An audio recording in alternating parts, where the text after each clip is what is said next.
Le tambourin se met à la plage pour être à la page. Toute la semaine, le sport traditionnel de l'Hérault est à l'honneur sur notre littoral.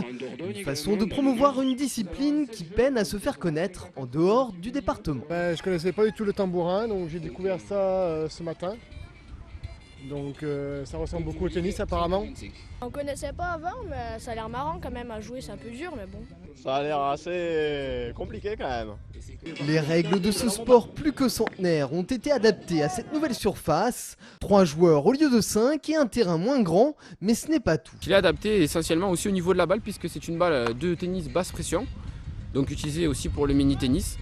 Et qu'en extérieur on joue avec une balle en caoutchouc dur de 59 mm de diamètre et qui est faite adaptée justement pour pouvoir faire la distance.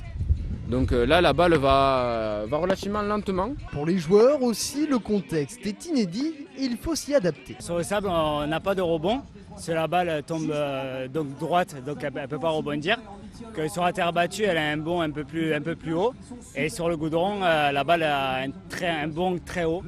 Donc il faut prendre beaucoup plus de recul que là sur la plage, c'est tout à la volée, sinon on ne peut pas rattraper la balle. La tournée continue encore toute la semaine sur les plages du département. Le beach tambourin sera à 7 notamment le 15 juillet et à Agde le 16.